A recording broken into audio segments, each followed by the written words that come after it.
Good morning, Vikings fans. This is Morning Joe's. Sound like we're just waking up, eh? That's not too far from the truth. Certainly is night. I'm not a morning person, Joe. I'm a morning Joe, but not a morning person. Neither of us are. I think we've made a grave mistake. I'm Joe Johnson, owner of Purple PTSD Vikings Territory. I co-host the Pocket Protectors, the Purple Journal podcast with Luke Braun and the other Joe on Morning Joe's. Joe Oberly, who writes for Purple PTSD Vikings Territory. He's actually the editor, so he's kind of fancy. And he writes for the Sports Post. There's a lot of great stuff over there. thesportspost.com. Check it out. We had some technical difficulties. That goes without saying. I think every week we have our... That was pretty good. So it's good to have you. Yeah, it's good to be here. And we had a little electrical outage on Tuesday, and Joe got to do the show by himself, which he's getting way too comfortable and way too proficient at. So I had to be here this morning just to reclaim my turf. I have been a nightmare. Well, I'm always a nightmare to deal with, but since then my ego is just out of control. That's the truth. God dang. Good thing we're not in the same room because we wouldn't fit with your head. So how you general just feeler question. We're midway through the season. I cannot believe that's the case. Time flies when you're mediocre, apparently. That's weird. I always think it takes forever to get to the season after the season's over. It seems like it goes on forever, and then you get all fired up, you get here, and all of a sudden you blink and you're at the halfway point. It really does go fast. It's amazing. How do you feel about this is a very general question, but speaking to I don't want to say really emotion, but maybe confidence. Like how do you feel about this Vikings team at the halfway point? I had anticipated and or hoped and or bet on that they would be a little better than they are right now at 4-3-1. Yep. Yes, and I certainly thought they would have won the Bills game. I thought they would split with the Rams and Philly. I did not anticipate a tie. That probably was considered a loss. So maybe it could even be worse. But I thought they'd beat the Saints at home. So I guess if I go by that way, looking at it, I think they're okay, and I think they're okay in general. I think they're getting a little better. You always worry that you have to factor in injuries into your season, and the Vikings are missing Cook. They lost one of their best defensive players for a good chunk here recently in Everson Griffin. They lost their star rookie, so that was is a tough road to hoe. But they've actually backfilled that position. Mike Hughes, the cornerback, pretty well, I think. So I think they're going to weather that. I don't fear, or I feel like it's better than they're in the B range, and I'm going to go. I don't know if you wanted me to break them down.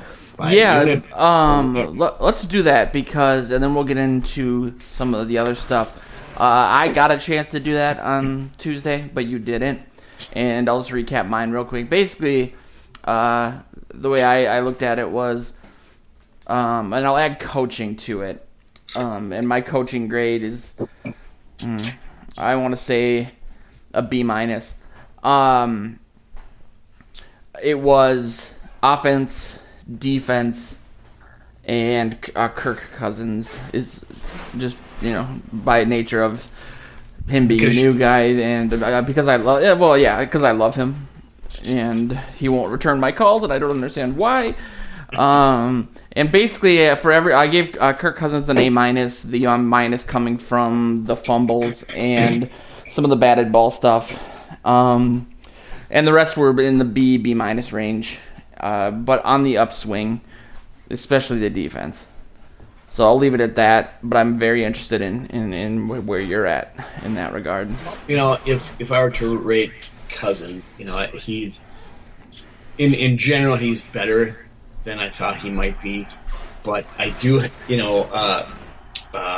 I can't give him an A-.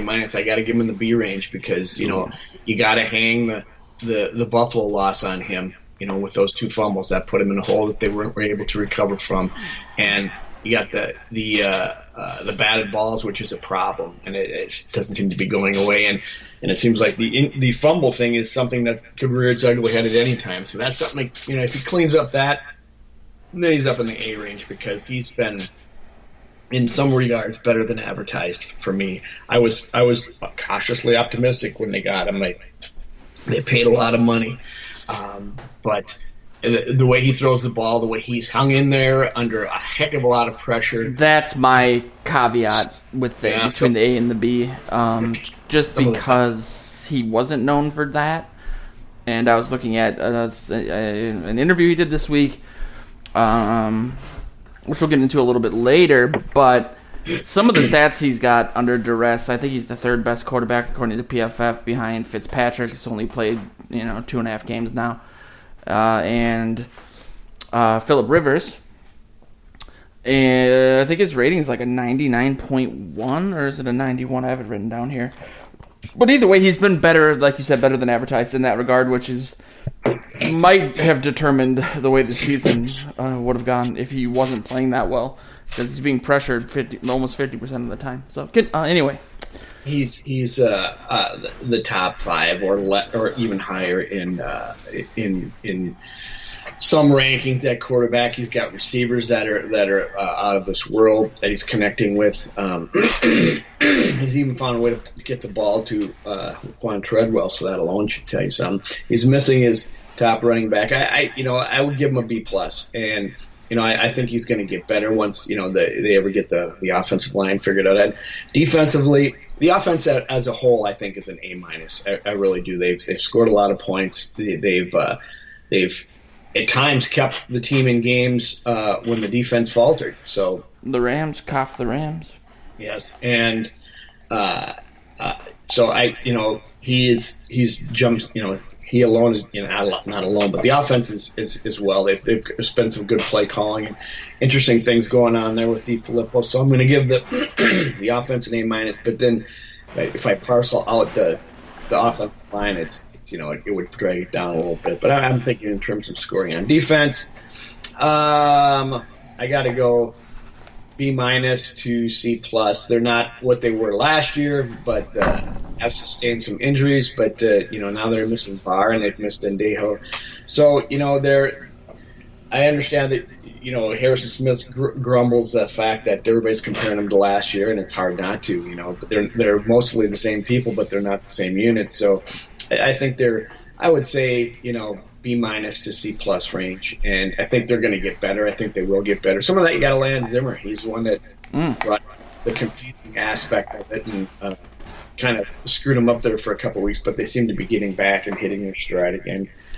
And it seems like if I talked a lot about silver linings to some of these injuries, I feel more confident in this defense now than I did earlier in the season, for obvious reasons. But looking at Curse and what he's done, basically took away Mackenzie Alexander's job on Sunday night, limited him to 11 snaps, which is amazing considering the injuries at the position and right. Alexander's where his role was with the team. Might just be a scheme thing though, Joe. That's true. You'll see him back, and I don't know. I was missing him last week, as I said on Purple Journal. And did you see the interview they did with Iloka this week about No, actually, it was in the Star Tribune today, I believe, this morning. The short leash that Zimmer has for the secondary and how he's quick to bench guys. They talked to Iloka. He made I forget what the play was against the Saints. I know it was a completion to Michael Thomas. After that, he rolled the pine the rest of the game and Anthony Harris got 49 snaps. The next 49 snaps throughout the end of the game. Which for a guy like it, that ought to make Zimmer happy. Yeah, it's I wonder. Well, for younger guys, like especially a guy like Trey Waynes, I wonder how that affected or might affect them. Maybe I'm reading too much into it, but I can totally see where a guy like Waynes might want to play off the ball a little bit to avoid making big mistakes because he was afraid of being benched. Quicker than other teams might do it.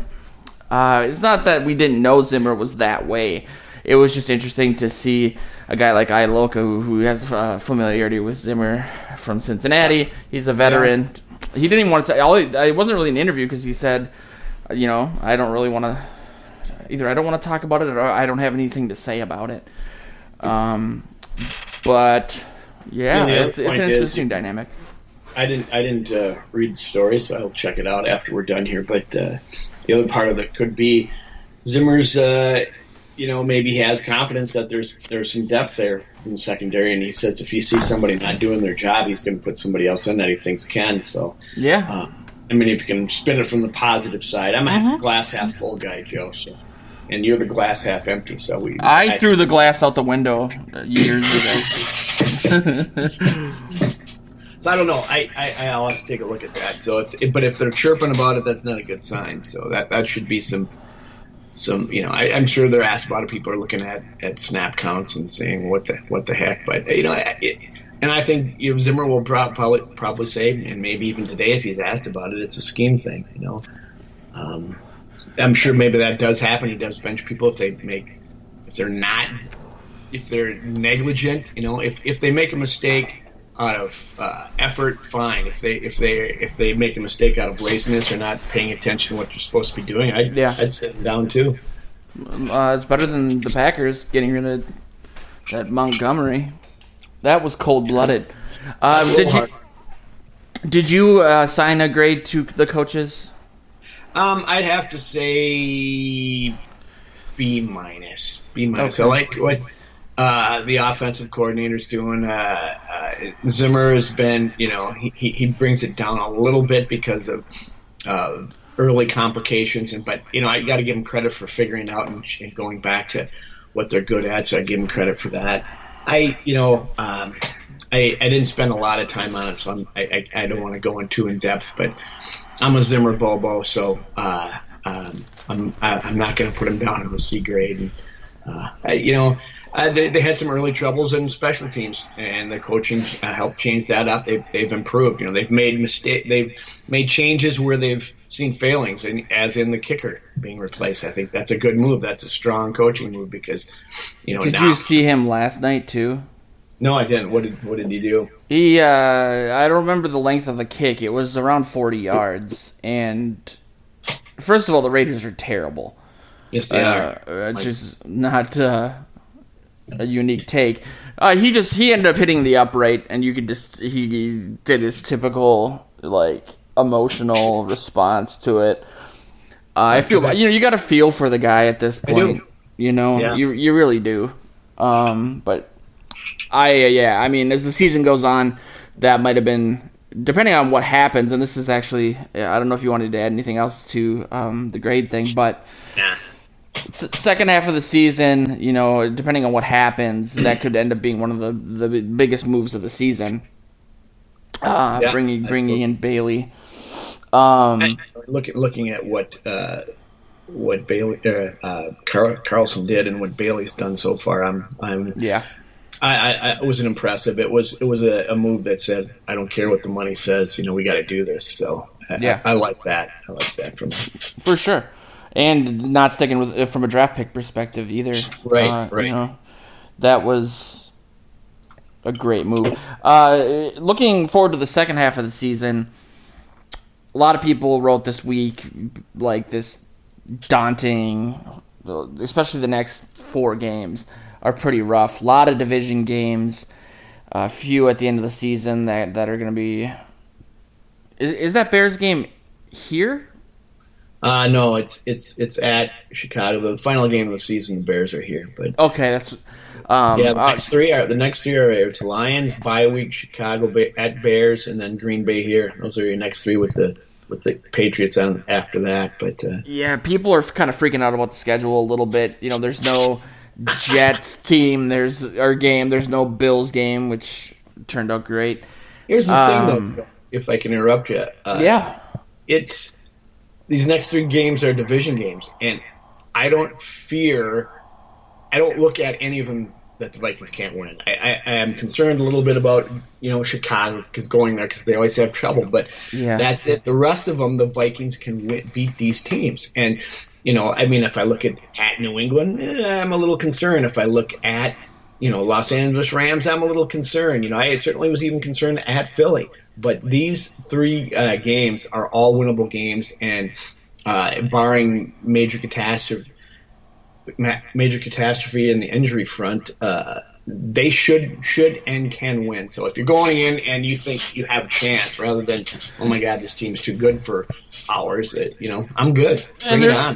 There's the adage where when you want to play good teams because you want to play the best competition. Correct. It's usually a playoff thing, but if they can't win these next 3 games or go 3-1 this next month, then it's not a team that is on this pedestal anymore. At least this season.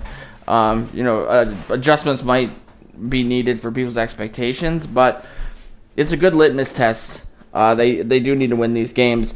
But speaking of expectations, I was bringing this up mainly to and have you go first so I can adjust my response. Maybe what you're having this sample size of the first 8 games.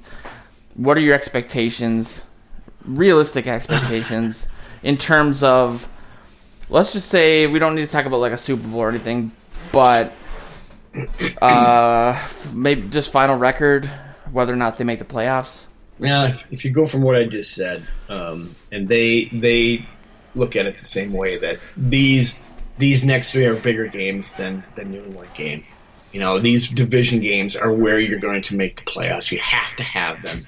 You need to play your best right now, and I think they will. I mean, with the bye mixed in there, that's pretty dang nice. That gives them 10 days to not 10 days, whatever it is, to prepare for Chicago. So that's great. I think they're the toughest game. I don't fear the Packers anymore, especially at home. So before the season I predicted 10-6. The tie screws me up, of course. And I keep looking at the schedule trying to find six more wins. And I think they're there. I mean, you got, I would say they'll beat the Packers. I think they'll beat the Lions twice. If they beat the Lions on Sunday, they'll beat them in Detroit because they'll have been given up by that time. If they beat the Bears here, they'll beat them. Or if they beat the Bears there, they'll beat them here. And I think they'll beat the Packers. So there's 5 games. And then you got the Dolphins stuck in there, Seattle. They'll win one of those. So I'm going to say there's 6 more wins on the schedule, and they do end up 10-5-1. And wishful thinking for sure, but they make the playoffs. They win the division to make the playoffs, and then they got to scramble and learn how to beat a really tough team on the road in the playoffs. I predicted that they would be 12-4. I didn't think they would improve on last season's record because the Vikings had to win a ton of games in a row for that to happen, and I thought maybe they'd start slow with the new quarterback. It was. And it was like a great time to cover the team, too. Everyone was so positive, and things were just on a roll. I don't remember you being positive. I remember you doing a lot of hand-wringing last year. Yeah, that is so true. I'm not even going to lie. Busted. I cannot enjoy any aspect of this. I'm always super nervous. I clearly that's not going to happen. I feel very similar to you, though. I do think that there's 6 wins there. I think that, Zimmer said this week that he thinks the team is a pretty good team or a pretty damn good team or something like that. Right. Saying that, I'm not just saying that, when I'm irritated or pissed off. You guys know it. You can tell. Some of that is coaches speak, but I would agree with you, Joe. I think some of that is genuine. I mean, he says it a lot. I like this team. I like these ball players. He says that from year to year. But when he says it like that, and he comes out and says, "I'm not blowing smoke," some of it's a signal to his players that he believes in them, but some of it is I think he really does believe it. So. Yeah, and he pointed out that they were 3-1 in October. They should have been 4-0. The loss stings, but look at how much they outplayed the Saints. That's why it felt a lot like 2009, because you don't feel like the Saints won that game. You feel like the Vikings lost it. And that's, speaking of, if this ends up being the silver lining season, I'll take it. But that they did play well, especially with the injuries. So yeah, it's a good thing if they can outplay the Saints, because after that game the Saints raised up the power rankings, and everybody's talking about Drew Brees, and this is just going to get his second championship and blah blah blah. And they have a very good team. There's no two ways about it. But the Vikings played with them and played them tough. They held Brees to 120 yards passing. They basically, for the most part, they kept Kamara and what's his face in check. It was just 2 big turnovers that really turned the game and dug a hole that the Vikings couldn't get out of. And so I'm not gonna get some sackcloth or to get start flogging myself over the loss. I will take some solace out of it that they can play with this team. They can play with the Eagles. They can play with the Rams, and those are probably the only one that I may worry about is that they haven't seen is Cam Newton and the Panthers yet in the NFC. The rest I think I guess I want to see them play the Bears first, but the rest of the teams that they can get out of this conference yet if they play to their capabilities, if they're healthy, and Cousins is still upright at the end of the season. So. What makes you fear the Panthers? Is it the style of play? It's the unknown. I haven't paid any attention to them. Okay. And I'd hate to see the Vikings lose to them with Norv Turner as their offensive coordinator. There might be a little bit of bad blood between those two coaches if they were to meet. Wow. Especially with some of the... I think the Vikings are a better team, but they have been playing well, and they've beaten some good teams, and it's just I don't know enough about them, I guess. The other teams they do, I've seen them play those other teams, and the Vikings have been in every game with those good teams. So yeah, they really have. You're right. And first I'll say don't put down post-game flogging unless you've tried it. Secondly, I'll say that I do tend to get angry or sad or sangry, combination of the two after games, but there has been a lot of positives there. I was relatively apoplectic about the Rams game in particular just because I felt like the defense was such a shade of what it was last season. I mean, it's a similar offense to different season, different circumstances, but I think it was week 11 that they shut down the Rams last year. So there is a lot of positive. I'll put that out there and just leave it at that, like you're saying. I agree with that. Let's get into Friday's 5 Furious Facts. Because a lot of these are good talkers, like news-wise as well. Well, okay. I'll go with number 1 here. Detroit has won 3 of the last 5 at the Vault, and 5 of the last 8 from Zimmer since he came to town in 2014. And as I put in there, WTF, that seems amazing since, the Vikings have, historically just dominated this team. Yeah. And, maybe it's their mobile quarterback, MSC you had this on. Yeah, maybe it's him. Maybe it's, the parade of coaches they've had in there. They had 3 coaches since Zimmer's come aboard. And maybe it's hard to prepare for. I don't know. The familiarity of the division game isn't there as much, maybe. Yeah, I don't know. 2 of those games have come overtime on Thanksgiving at Detroit, in which they're almost tough. So that's, you got to probably factor that in a little bit.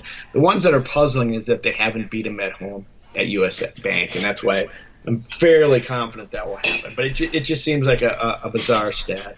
Yeah, it seems like from doing show prep this morning that maybe Stafford has played the Vikings better than any team that he's faced. He, for whatever reason, really has had some really great games. Yeah, against Vikings, and not necessarily just statistically, but I think the Vikings lost last season, Week 4, of 14-7 at home. Mm-hmm. A lot of these, and they lost Dalvin Cook. Yes, that is true too. A lot of these, though, I said overtime, which is wrong, but I specifically remember a game last year and then the year before where I really felt like the Vikings blew that game and let the Lions come back at the last minute. So again, maybe not Stafford statistically, but he's been clutch. He's up and down, and he knows how to get up for conference games. Division games. He plays the Packers tough quite often. Yeah, they beat the Packers this year. Yes, so and they're kind of schizophrenic, man. With all the talent they have each year, and they seem like they should do better. They end up not making the playoffs. I don't know why. But last year they had. I know he's kind of a footnote now, but Amir Abdullah was killing us last year too. I don't know what happened to him outside of he a lot like Dalvin Cook had a lot of injuries, but he, for a little guy, was bowling defenders over and super skittish in the backfield. So I'm happy he's gone. Kerryon Johnson. Yeah. They have they want to stow that baggage, I think. Get it? Kerryon. Boo. Yeah. I'll go to number 2, Joe, if you're ready. Yeah. Born ready. Okay, Detroit has the second worst rushing defense in the league, giving up 144.6 yards a game. And at the same token, they have the 7th best passing defense. So, did we have that backwards on the Purple Journal podcast? No, I said it. Oh, okay. I thought Luke said that it was very similar to the Saints situation, and so I had that in my head. Oh, no, if you did, that's wrong, because those are the numbers I have. I hope I got those right. But yeah, they're not. I know. Yeah, you're right for sure. And so that means that their better defense is going against their strength. They do have Darius Slay in the secondary, although there's been some injuries back there. So I'm hoping Diggs will play. He has not practiced yet this week with his rib injury, and I think they need them both out there to really exploit their defense in any way. But I think you'll see a heavy dose of what's his face, so Latavius Murray, cranking up big the time. middle. Yeah, I mean the running game for the Vikings seems to be picking up some confidence, some steam, certainly from where they were at the beginning of the season. And when you're going to play a team that they went full force into it last week, which is a very good rush defense. Yeah. And, so you got to believe they're going to try to continue that this week. So that's one thing I pull out of that. Yeah, I feel like there's a couple things there. I was super encouraged after the Saints scored on the first drive, at least, by the Vikings' defense's or offense's ability to pick up yards on the ground. It clearly was a game plan of theirs, and it was a great sign for the rest of the season. They interviewed D. Filippo this week, as they always do. They had a few questions. Asked him about what Elflein's been able to do in the middle and how he's helped with the run game. But he also mentioned Actually, it was George Edwards, part of the same article on Vikings.com. No, it was DeFilippo. What his thoughts were on the Lions' rush defense, and he said, kind of a weird quote. I mean, because you could say this about any team, sort of. He said that a lot of statistics are misleading, which I wanted to send to you, just that quote. And that just kind of blows up 5 furious facts for Friday. He said that they've, outside of big chunk plays, huge touchdowns, they've been a pretty good to good unit. So he said if you take away these huge touchdowns, they are a middle of the road unit. They give up 3, then 0, then -2. And he did mention about Elflein that the number of negative plays the Vikings run game has diminished since he's back, and I think that's probably the most important thing about Elflein coming back, just because obviously you can't start out drives that way, and with the pressure they've been putting on Cousins, you don't want him to constantly be 3rd and 13, 3rd and 15. They're not going to win games that way. So, well, geez, John, we want those big plays that see him give up. Don't take those out of there. Get some of them. That's what we want. They're pretty good at it. Yeah. Speaking of pretty good at it, I totally agree that getting Elflein back is huge. He's the leader. He calls the protections, and he's a beast in there. So it's nice. I mean, he's got to be the biggest key behind the resurgence of the running game. I would think he probably makes Rummers a little bit better, and they need to probably get Compton back on the left side because he was having a good season before he got hurt. Although he has not practiced yet this week either. Yeah. Do you foresee Reiff playing then? I kind of do.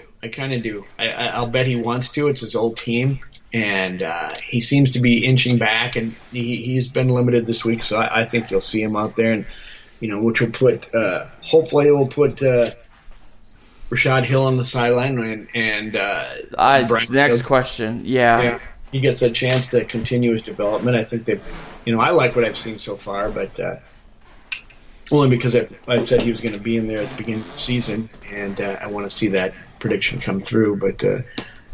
So anyway, I hope that's what happens, and maybe Rashad Hill, who's a little dinged up, can get healthy, and they do a lot better. So we'll see. Get healthy for his job at Enterprise Rent-A-Car? Wow. Yeah. I think, I've been really wary of this offensive line for a very long time. I do think that O'Neal has been a blessing, and obviously he needs to continue to get stronger and gain weight and all that, but he does a pretty good job, especially when you compare him to Hill. And so I'm slightly encouraged. It'd be great to have Compton back because that middle unit seemed to be gelling, but man, it could be a huge step up and give. During our live chat last week, one of the readers said, man, when this offense gets going, Cousins is unstoppable, but it's so frustrating. I don't get why they can't do that all the time. And I said, well, part of it is penalties, but obviously part of it is just bad line play. But that has been true. Yeah. I mean, let's talk about consistency too. I mean, getting a unit to get working together, and when you constantly have injuries, you never get that. There's got to be some truth to that because you hear everybody say that. Yeah, for sure. Especially, that position group more than any other, you'd have to think.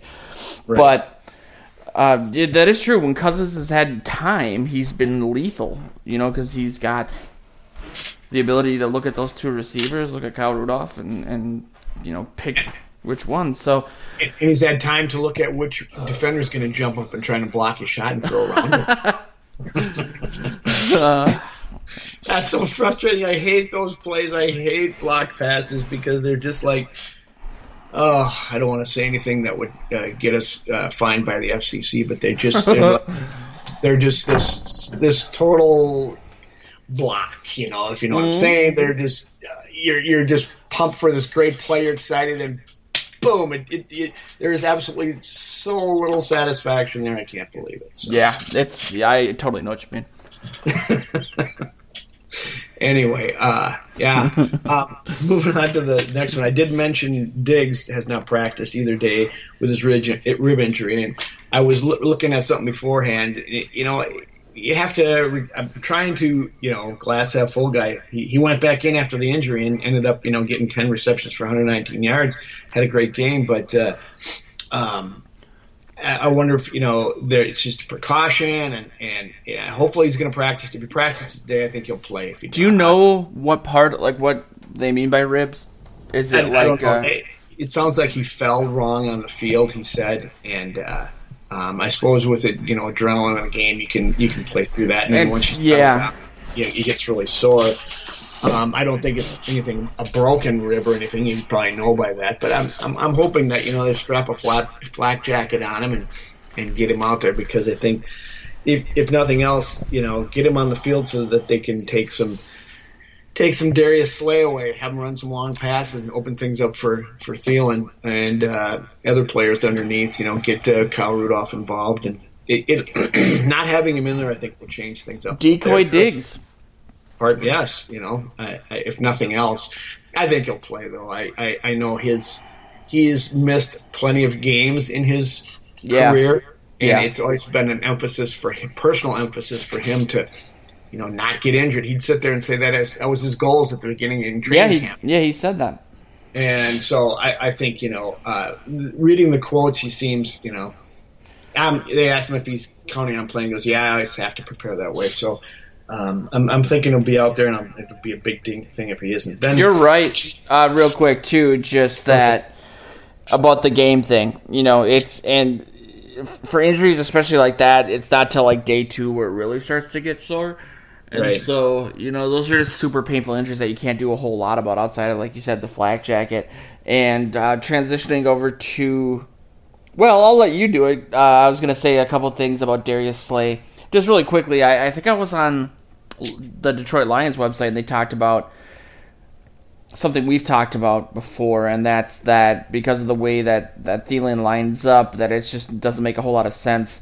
They basically said that Darius Slay is assuming Diggs does play, that he'll be on Diggs most of the time, that he might come into the slot or be on Thielen a little bit, but other than that, there's a guy named Tabor.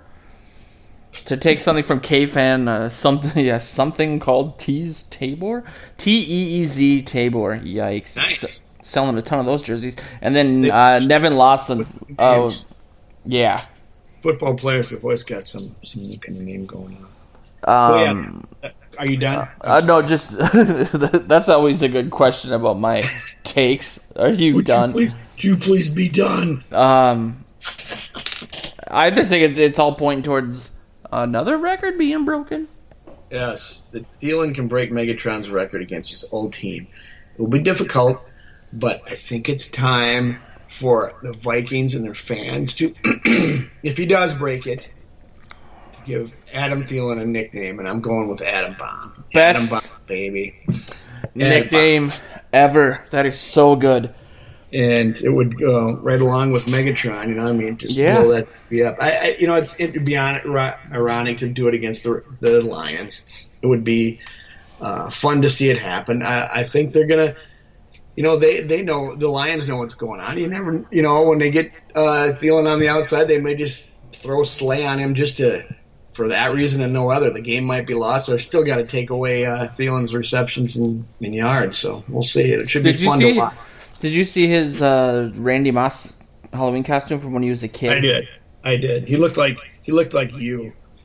I also, in that DiFilippo interview article, he talked about the Lions, why they're so good. Like you said, it's going to be difficult. He said that they are really good at the line of scrimmage. They get in your face. The best part, the best way to put it is, he said, how do you beat that? And he goes, shifts, bunches, but you just got to be more violent than they are at the line of scrimmage. I like how he put that, more violent. It's a big timing disruption thing, apparently, so look for a lot of that. Yeah. But that doesn't bode well for Treadwell since he's not the best at. Yeah, he has a little Stuff trouble, scrimmage. if someone's taking him on at the line to get away. He has to do other things. He can throw his helmet pretty good though. He should be a quarterback. But yeah, there's a few other things I wanted to cover as well. But really quickly, yeah, seeing Thielen do that, it's Minnesota, when it comes to football especially, it seems like is very good at, despite our history, very good at taking things for granted. You know, when AP was in his prime, people would get mad about this or that and say cut him. Randy Moss is probably the quintessential example of that. And so, you know, I'm even guilty of that, just thinking that, you know, like the Saints game, I thought, oh, you know, that was a okay game, I guess, from Thielen. It would have been great if he had like a big game. Or just looking at how this offense has run, just making the assumption he's going to get that every week.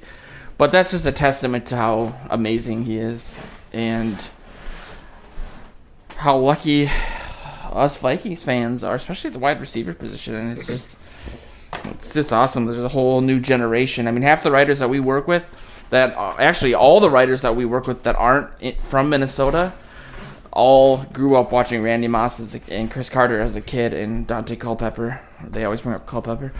Spoiled the heck out of them. I mean, the fact pretty much.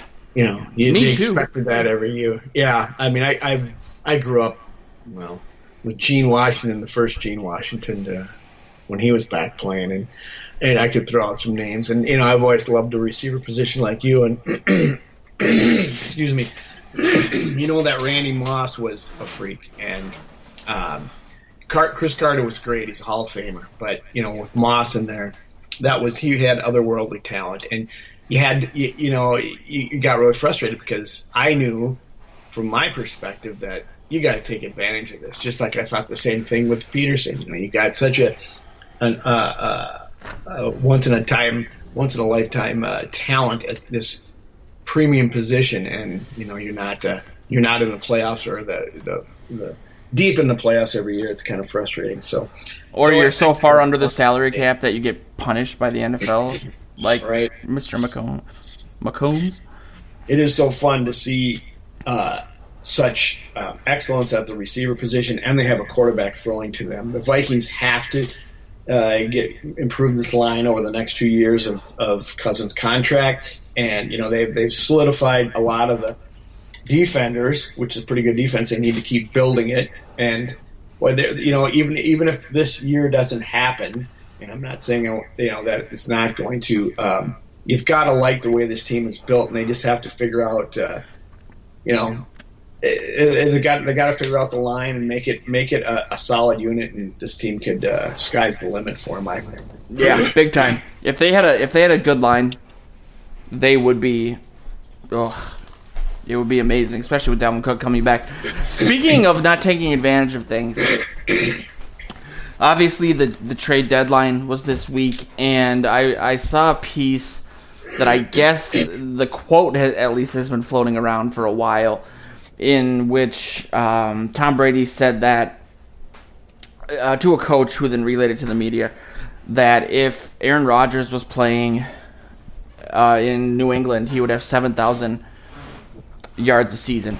And what was interesting about it was the way that the article was written that I read this week was not so much how true is that, but how much of a missed opportunity Green Bay has had with Aaron Rodgers. That he's the most talented. This is a national guy, so he wasn't a Green Bay guy. He was the most talented. He is the most talented quarterback in the league. He's more talented than Brady. And they've had the one Super Bowl. And they just seem to be, at this point, in disarray. And I wanted your take on the Clinton Dix thing, because there are a few Packers fans that I interact with during the week, and they seem pretty depressed. Not even angry, like depressed, which is not something I'm used to from Packers fans, about that. And they don't understand why they would do that, especially considering he's as increasingly gotten better as the season has gone on. And I was Giotto, who does I maybe should say this out loud, the starting lineup show. Actually, no, it's Load the Box. Sorry, Wednesdays from 4 to 6. He's a Green Bay fan, and I saw him yesterday, and he said, basically that, he just doesn't understand it. Somebody also said it might have been a salary cap thing, which doesn't, I know they just gave Rodgers that huge contract, but they can't have that much tied up in their salary cap. I think, Adams is a $14 million guy, Randall Cobb is 10, but they got a ton of youth on their defense. And so they can't be that expensive. They drafted two defensive backs this year very early, didn't they? Yeah, and so a lot of rookie deals.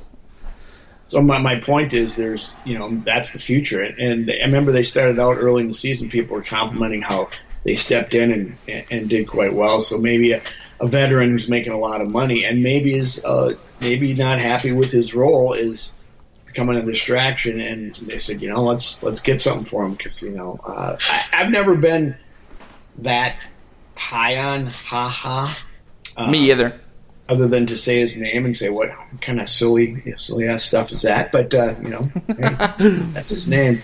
But so I didn't think it's a big loss. The only thing I think is they've had trouble in the secondary for years, and the Vikings just got better with a quarterback, and their receivers are great. It's probably got to be tough for them because he's the veteran back there. But I think they're really high on those two rookies, and I think that you got a new defensive coordinator in there, so suddenly the guys that have been hanging on with Dom Capers are expendable. I don't know. Maybe I got the wrong impression from those guys then. Yeah, I thought he was tearing it up back there for them. He might have been, and I don't know that.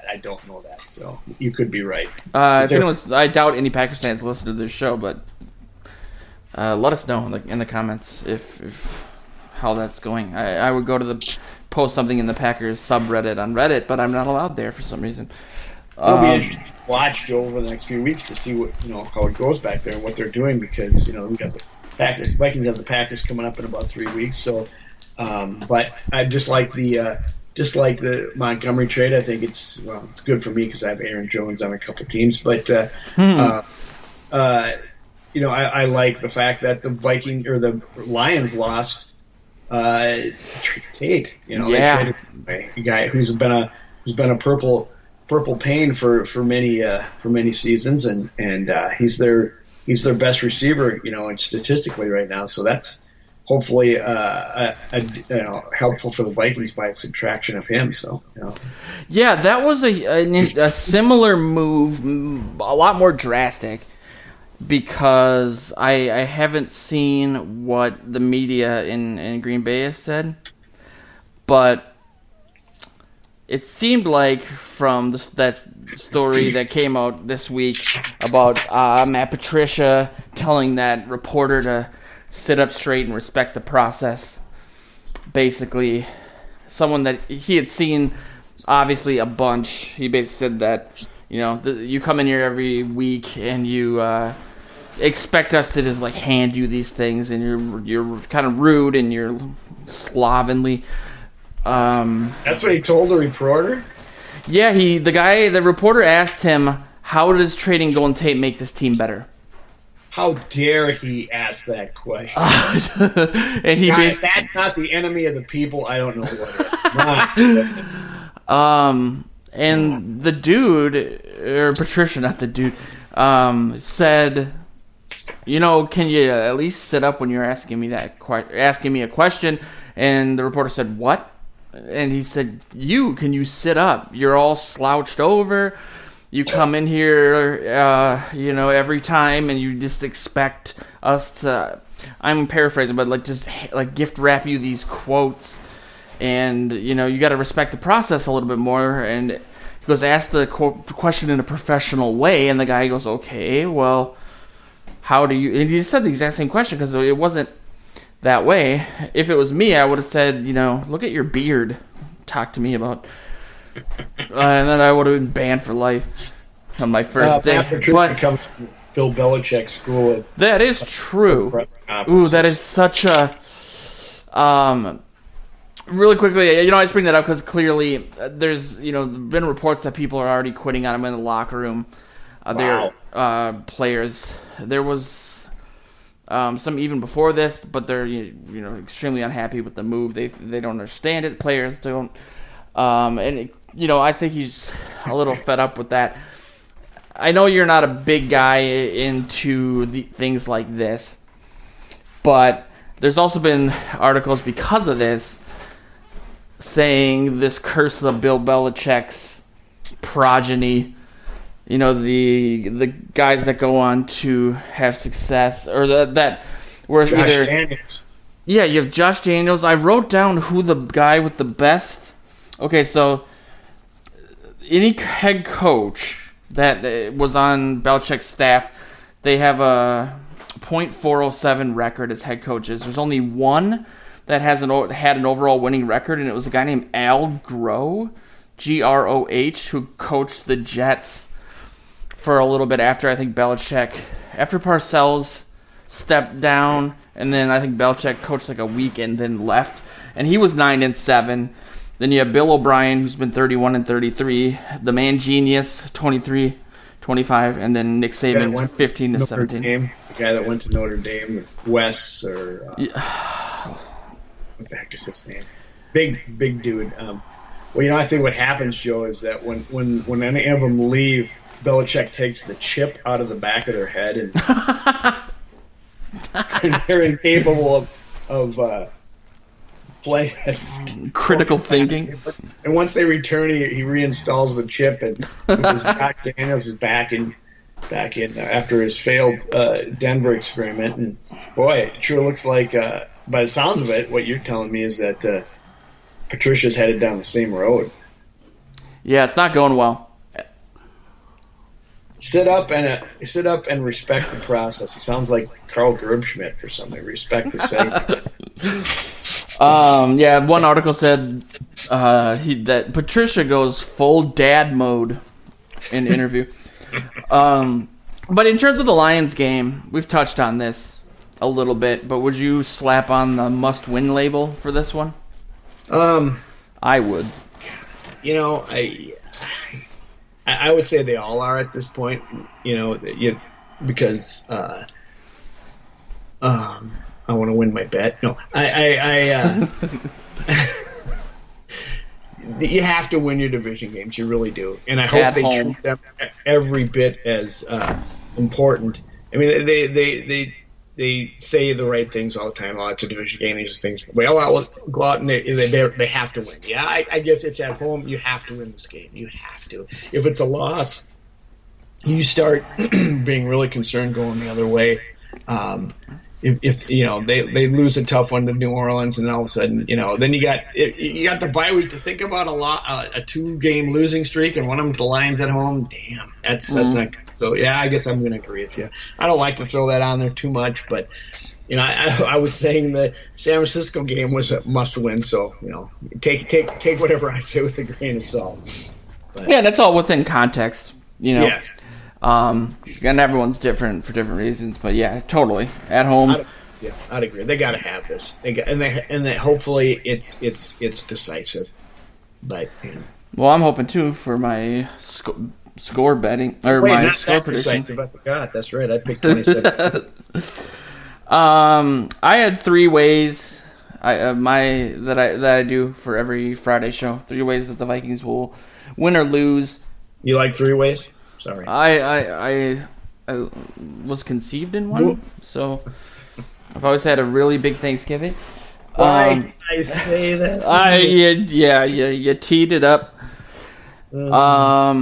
Turnovers. They talked to Kirk Cousins about that. He said that there's a number on the whiteboard that shows the Zimmer-led Vikings teams what their record is when they win the turnover battle and when they lose it. He didn't say what those numbers were, but they were clearly very, very telling. And It's been, you can blame 2 games now at least on turnovers, 2 losses. And that could be the difference between making the playoffs and not, obviously. So that's really important. I was going to put the best way I guess I'll put it is shutting down their defensive line while shoring up the offensive line. There's a bunch of different ways to do that. Their D-line, especially against the run, as we've established, hasn't been that great. But they did bring in Damon Harrison last week, and he apparently helped a lot. And so, again, maybe the stats aren't telling the whole story per DiFilippo. But if Reiff comes back, I would love to see just a market improvement. That would make things. That would encourage me a lot. So, doing that, and I had a couple. So let me go with shutting down Matt Stafford, just because of what I said earlier with the games he's had against the Vikings. I think that'll probably be the biggest key is whether or not he's able to do what he has. He's a wild card. What are you, speaking of injuries and determining that, I am amazed that Xavier Rhodes is even walking, let alone practicing, but it sounds like, has he been a limited participant? Yeah, since the get-go. I can look it up here, but yeah, he's he was, let's see, I got Xavier Rhodes limited both days, so that's a good sign. Do you think he'll play?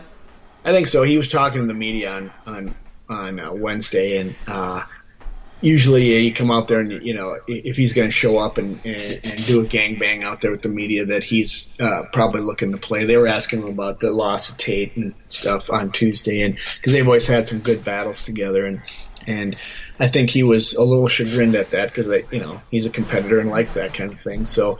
I think they really need him back. It would be good. I think it would. You might get back to seeing more of Mackenzie Alexander if Zave's back there, and they don't have to. I really do think that there was some scheme involved, and there was just a lot of moving parts, and I don't think. Even though he has the potential, I don't think Alexander's in the doghouse. But we'll see.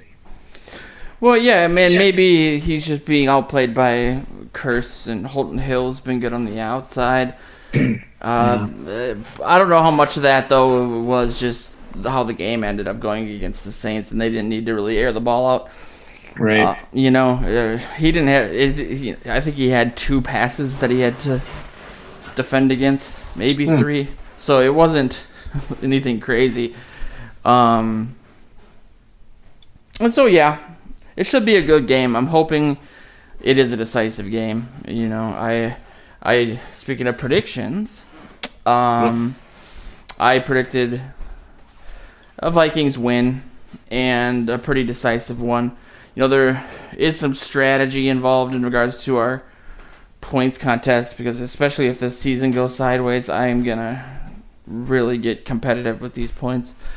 And historically, I probably shouldn't, because I'm awful, but I predicted, I think the Vikings 41-21. I was going to go 41-17, but figured there might be some garbage time stuff there.